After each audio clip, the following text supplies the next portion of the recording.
बिस्मिल्लाहिर्रहमानिर्रहीम।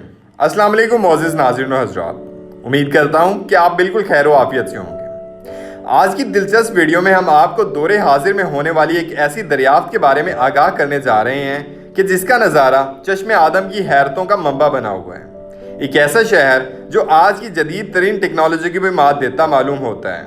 ये कदीम शहर इस दौर में हंसता मुस्कुराता शहर जाना जाता था, मगर आज के दौर में इसे एक शहर खामोश का दर्जा देना बेहतर होगा, जो कि ढलते वक्त की तुंद लहरों में आकर अपनी बाकियात को समेटने की कोशिश कर रहा है। नाज़रीन मोहतरम, इसराइल और सऊदी अरब जैसे बड़े ममालिक के दरमियान वाक़ मुल्क उर्दन के नाम से जाना जाता है। ये मुल्क इस्लामी तहजीब और रिवायात के मुताबिक लाखों साल पुराना मुल्क है। अरब की हदूद में शामिल उर्दन एक मुस्लिम रिवायात की जिंदा मिसाल भी है। इस मुल्क में मौजूद बेशुमार शाहकार जो इंसानी हाथ से तख्लीक करता है, इंसानियत की तवज्जो का मरकज़ बने हुए हैं। इस ज़ुमरे में एक शहर जिसे पेट्रा का नाम दिया गया है, जो 2 सदी कबल दरियाफ्त हुआ। सुर्ख चट्टानों और बुलंदो बाला कोहसारों को इंतहाई मुशाकी से तराश करके बनाया जाने वाला पेट्रा नामी शहर बिलाशुबा कदीम दुनिया का नायाब खजाना है। ये शहर उर्दन के पुरकशिश मकामात में से एक माना जाता है। ये ओमान से 260 किलोमीटर जनूब में वाक़ है।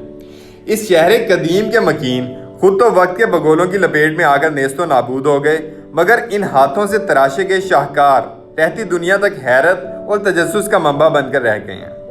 उर्दन का ये सकाफती शहर अपने दौर में हीरे से मुशाबा होने का एहसास भी रखता है। चट्टानों से बने सतूनों और मेहराबों से मुज़य्यन इस शहर में किसी मौसम में भी सयाहों का जमे गफीर कम नहीं होता था। मोअज़्ज़िज़ दोस्तों, पेट्रा के तारीखी अदवार पर अगर निगाह दौड़ाई जाए तो ये मालूम होता है कि ये शहर कौम समूद का दारुल हुकूमत था। इस शहर को 1812 ईस्वी में दरियाफ्त किया गया और इस शहर की दरियाफ्त अपने आप में एक दिलचस्प हकीकत है। एक स्विस सयाह इस शहर के साथ मुत्तसिल वादी की सैर को आया। वादी की सैर मुकम्मल करने के बाद वो संगलाख पहाड़ों की सिमत इस गर्ज से चल दिया कि आग उगलते सूरज की तपिश से बचा जा सके। चलते चलते वो पेट्रा के दाखिली दरवाजे पर पहुंचा, जो कि एक ऊंचे पहाड़ को काट कर बनाया गया था। इस पहाड़ की ओट में कुछ देर सस्ताने के बाद जब उस सयाह ने अंदरूनी जानिब देखा तो रास्ता बतदरीज चौड़ा होता मालूम हुआ। उस सयाह ने पहाड़ के इस अंदरूनी हिस्से की तरफ कदम बढ़ाए और फिर उसकी नज़र शहर की पहली गुलाबी रंगत की हामिल इमारत पर पड़ी, जो बड़ी शान के साथ एक चट्टान के दरमियान अपने नकूशो नगार वाज़े कर रही थी। इसको देखकर वो सयाह हैरत ज़दा होते हुए इस इमारत के अंदर दाखिल हुआ। कुछ देर चलने और इर्द गिर्द के माहौल को परखने के बाद उसे एहसास हुआ कि उसने एक कदीम शहर को खोज निकालने जैसा अजीम कारनामा सर अंजाम दे दिया है, जो कि दुनिया की नज़रों से बिल्कुल ओझल था। नाज़रीन गिरामी, इस शहर के खद्दोखाल अपने अंदर दिलकश नज़ारे समोए हुए हैं। शहर का दाखिली रास्ता 15 फीट चौड़ा है, जो कि बुलंद पहाड़ी सिलसिले में मौजूद है और उसकी लंबाई 1200 मीटर है। दाखिली रास्ते के बाद चट्टानों को खोद कर बनाई जाने वाली इमारत का सिलसिला शुरू हो जाता है। इस इमारत को अल खजानिया के नाम से तारीखी कुतब के हवाले किया गया है। किसी भी कदीम मुकाम के पुरशकूफ बाक़ियात में से एक ये मकाम, जिसका दहाना 40 मीटर से ज़्यादा बुलंद है, एक ठोस चट्टान को खोद कर बनाया गया है। शायद नकती कौम ने ऐसे हथियार ईजाद कर लिए थे जो इन संगलाख चट्टानों को आसानी से चिकनाचूर करने की सलाहियत रखते थे। शहर की इस खूबसूरत इमारत के मुतालिक कई रिवायात पाई जाती हैं, ताहम उनमें से ज़्यादा शोहरत रखने वाली एक रिवायत के मुताबिक यहाँ कदीम बहरी कज़ाकों ने एक ख़जाना छुपा रखा है, जिसे बद्दू हमला आवरों ने ढूंढने की नाकाम कोशिशों के दौरान यहाँ बंदूकों से गोलियाँ बरसाईं, जिनके निशानात आज भी पत्थर की सिलों पर देखे जा सकते हैं। हकीकत में अल खजानिया अहद समूद का एक शाही मकबरा है। मुअर्रिखीन ने कई सबूतों के बाद इसे समूदी कौम के ज़ेर तसर्रुफ रहने वाले शाही महल से भी जोड़ रखा है। मोअज़्ज़िज़ दोस्तों, बुलंद चट्टानों में मैसूर पेट्रा, जिसे एक ज़ेर ज़मीन नदी सैराब करती थी, ना सिर्फ एक किले का दर्जा रखता था बल्कि मरकज़ी तजारती शाहराहों पर भी काबिज़ था। अहले पेट्रा इस शहर से गुजरने वालों को खुराक, पानी और तहफ़्फ़ुज़ फराहम किया करते थे। पुराने वक्तों में पेट्रा एक सरसब्ज़ो शादाब इलाका हुआ करता था। इस शहर के अहम मकाम कोहे नुजर के आगाज़ पर एक स्टेडियम नुमा जगह इस बात की निशानदही है कि इस कदीम दौर में भी खेलों को कितनी अहमियत हासिल रही है। ये तमाशगाह इस अंदाज में बनाई गई है कि ज़्यादा से ज़्यादा अफराद ना सिर्फ यहाँ बैठ सकें बल्कि हर कोई आसानी से इस अखाड़े में होने वाली सरगर्मियों को देख सके। इस स्टेडियम के ऐन सामने एक आलीशान महल नुमा इमारत भी वजूद रखती है। तारीखी कुतब के मुताले से यह बात वाज़ेह होती है کہ پیٹرا شہر میں اردن اور اس کے متحدہ علاقوں پر راج کرنے والا سب سے معروف بادشاہ الیگزینڈر سوئم رہا کرتا تھا۔ معزز خواتین و حضرات، اس وادی کی اترائی میں بھی عجائبات کا سلسلہ جاری رہتا ہے۔ ٹھوس ریتلی چٹانوں پر بنا 4000 نشستوں پر مشتمل ایک وسیع و عریض ہال بھی یہاں وجود رکھتا ہے، جہاں شہر کے امراء اور شاہی خاندان میل ملاقاتیں کیا کرتے تھے۔ اس ہال کو تفریحی پروگرامز کے لیے بھی قدیم زمانے میں استعمال کیا جاتا تھا۔ ہال سے متصل ایک اور سحر کن عمارت بھی تراشی گئی ہے، جو کہ کاریگروں کی کمال مہارت کا منہ بولتا ثبوت ہے۔ اس عمارت کو قصر بنت الفرعون کہا جاتا ہے، یعنی دختر فرعون کا محل۔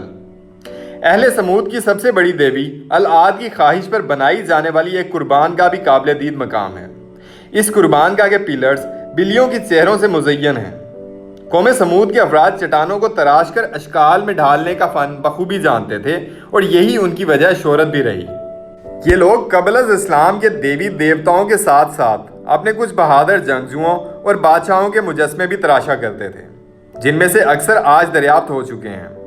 اسلامی روایات اور شواہد کے مطابق اس جگہ کو وادی موسیٰ سے منسوب کیا جاتا ہے، جہاں حضرت موسیٰ علیہ السلام نے اپنی پیاسی قوم کو سیراب کرنے کے لیے عصا زمین پر مار کر پانی کا چشمہ رواں کیا تھا، اور اسی شہر میں حضرت موسیٰ علیہ السلام اپنی قوم کے ساتھ قیام پذیر رہے۔ معزز ناظرین گرامی، قوم سمود کی ذہانت کا اندازہ اس بات سے لگایا جا سکتا ہے کہ انہوں نے پیٹرا شہر کے سب سے اونچے پہاڑ پر ایک ڈیم تعمیر کیا، جس میں بارش کا پانی جمع کیا جاتا اور اس ڈیم سے بے شمار نالیاں تمام شہر کو پانی فراہم کرنے جیسی خدمات سر انجام دیتی۔ اس شہر کی سیر کے دوران یہ معلوم ہوتا ہے کہ پانی کو پختہ نالیوں سے گزار کر اس بنجر ویرانے میں زندگی گزارنے کا سامان کیا گیا۔ حالیہ کھدائی سے یہ واضح بھی ہوا کہ یہ اہل سمود کی ڈیم سازی ہی تھی جس نے اس صحرائی شہر کو مصنوعی نخلستان میں تبدیل کر رکھا تھا۔ بارشی موسم میں پانی کے ساتھ آنے والی مٹی ڈیم کی تہہ میں بیٹھ کر سطح آب کو بلند کرتی، تو کناروں سے چھلکنے والا پانی سرخ مٹی سے بنے راستوں سے ہوتا ہوا خفیہ ذخیرہ گاہوں میں جمع ہو جاتا، اور اسی پانی کی مدد سے ضروریات زندگی کو پورا کیا جاتا۔ عہد سمود کے دور میں تعمیر کیے گئے ڈیموں کی باقیات آج بھی قابل دید ہیں۔ بہت سے ڈیموں کی 20ویں صدی کے اواخر اور 21ویں صدی کے اوائل میں تعمیر نو بھی کی گئی، تاکہ شہر کے کھنڈرات کو بارشی پانی سے بچایا جا سکے، جو آج بھی وادی کی ڈھلانوں پر سیلابی صورتحال پیدا کر دیتا ہے۔ ناظرین محترم، پیٹرا کے اس شہر خاموش میں چند قبریں بھی دریافت کی گئی ہیں، جن پر کی جانے والی تحقیق نے ثابت کیا ہے کہ بدو حملہ آوروں نے ان قبروں سے میتیں نکال کر کسی نامعلوم مقام پر منتقل کر رکھی ہیں، جبکہ وہ ان چٹانی قبروں کو خوابگاہ کے طور پر استعمال کیا کرتے تھے۔ خشک موسم میں یہ قبریں انہیں سردی سے تحفظ بھی فراہم کرنے کا کام سر انجام دیتی تھیں۔ پیٹرا کی ایک غیر معمولی اہمیت یہ بھی ہے کہ یہ کم و بیش مسلسل آباد ہی رہا ہے۔ اس کے علاوہ یہاں شاہی حماموں کے آثار بھی دریافت ہوئے ہیں۔ آرکیالوجسٹ کی ٹیم نے حال ہی میں اس شہر خاموش کا بغور مشاہدہ کرنے کے بعد یہ نتیجہ اخذ کیا کہ اس شہر کی خراش تراش کے لیے اس دور کے ماہر کاریگروں کے فن کا سہارا لیا گیا۔ اس مقام کی عظمت و وسعت کا مشاہدہ ہر نگاہ انسانی کو چونکا دینے کے لیے کافی ہے۔ اس شہر میں موجود ہر بستی اور ہر تعمیر کو دیکھ کر عقل انسانی ایک ہی سوال کرتی ہوئی پائی گئی ہے کہ آیا انسانوں نے ہی ان چٹانوں کو تراش کر یہ فن پارے تعمیر کیے ہیں؟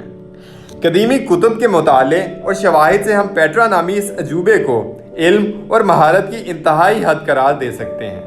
ناظرین، آج کے لیے اتنا ہی۔ امید کرتا ہوں کہ آپ کو ہماری یہ ویڈیو بہت پسند آئی ہوگی۔ آپ لوگوں سے مزید التماس ہے کہ جن لوگوں نے ہمیں ابھی جوائن کیا ہے وہ ہماری اس ویڈیو کو اپنے دوستوں، رشتہ داروں اور گرد و نواح کے لوگوں میں سوشل میڈیا اور واٹس ایپ کے ذریعے ضرور شیئر کیجیے۔ مزید ہماری حوصلہ افزائی کے لیے لائک اور کامنٹ بھی کیجیے گا۔ اسی کے ساتھ ہی میں آپ سے اجازت چاہتا ہوں۔ اپنا بہت سارا خیال رکھیے گا۔